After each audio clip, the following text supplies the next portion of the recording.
Bonjour et bienvenue dans ce point marché du mois de juillet. On a vu les investisseurs lors du mois de juin plutôt optimistes et cet optimisme a été soutenu par des indicateurs économiques qui ont été plutôt bien orientés, par un climat de confiance qui s'est nettement amélioré dans la phase de confinement, mais surtout par le fait que les autorités et au premier rang les banques centrales restent à la manœuvre pour soutenir les conditions de crédit. Alors sur le front du virus, je pense que vous l'avez probablement tous suivi, on voit une résurgence du nombre de virus à l'échelle mondiale. La seule bonne nouvelle, c'est que la détente se confirme du côté du continent européen. Du côté des indicateurs économiques, ce sont à la fois des données d'activité économique qui sont mieux orientées, mais ce qui a surtout retenu l'attention au cours du mois de juin, ce sont les indices de climat des affaires qui se sont très nettement améliorés, notamment en France dans le secteur des services, et qui confirment que la période de déconfinement va s'accompagner d'un rebond mécanique de la croissance au cours du troisième trimestre. Et enfin, sur le front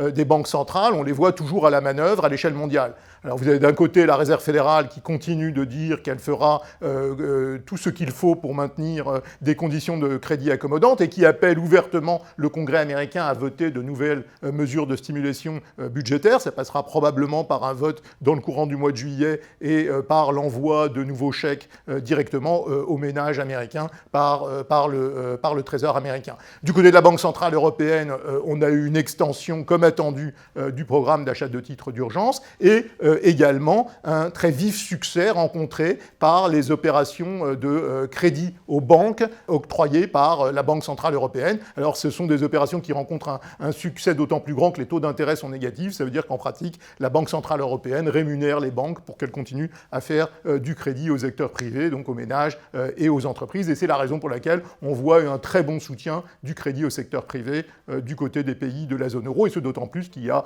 tout un ensemble de mesures de garantie qui ont été apportées par les autorités au cours des derniers mois.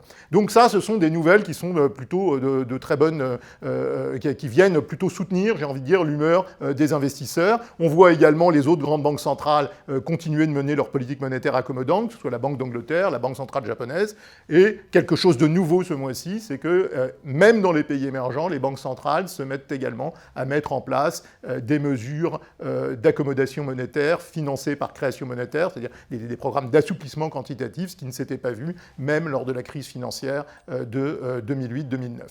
Les marchés, les bourses sont restés plutôt bien orientés. Le S&P 500 est resté à peu près stable. Vous avez une petite progression de la bourse européenne de l'ordre de 2-3%, une petite progression également de la bourse chinoise, un léger repli de la bourse japonaise, mais dans l'ensemble, ceci s'est produit quand même dans un environnement de volatilité qui reste assez élevé. Du côté des taux d'intérêt, on a observé un léger repli des taux d'intérêt, mais sans grande signification. On continue de voir l'or progresser. On n'est pas très loin de 1800 $ l'once. Donc on a une progression quasi continue depuis le début de l'année. C'est la valeur refuge par excellence quand on est dans un environnement qui est très incertain.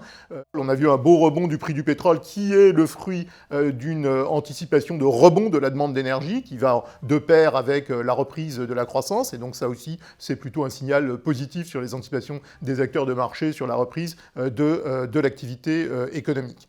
Alors, dans cet environnement, vous avez aussi, il faut regarder ce qui se passe du côté des politiques budgétaires, je l'ai mentionné, des anticipations d'un plan de stimulation budgétaire aux États-Unis, et puis vous avez un facteur de soutien qui est assez net pour l'euro, c'est ce fameux plan de relance dont les chefs d'État européens sont en train de discuter. Il y aura un sommet de l'Union européenne les 17 et 18 juillet qui discutera des modalités techniques de ce plan de relance qui a probablement soutenu l'euro, qui s'est légèrement apprécié face au dollar. Le dollar, en revanche, est sous pression, et ceci s'explique par le fait que les taux d'intérêt ont reflué plus rapidement aux États-Unis que dans le reste du monde au cours des derniers mois, et par le fait aussi qu'il y a des déséquilibres assez importants aux États-Unis, et notamment la dérive des finances publiques peut commencer à préoccuper les investisseurs. Alors, dans cet environnement, nous continuons de penser que la reprise va se matérialiser, mais que les investisseurs sont peut-être un peu trop optimistes sur la rapidité de cette reprise économique, et de ce fait, compte tenu de l'ampleur des risques qu'on continue de voir, incertitude sur le front de la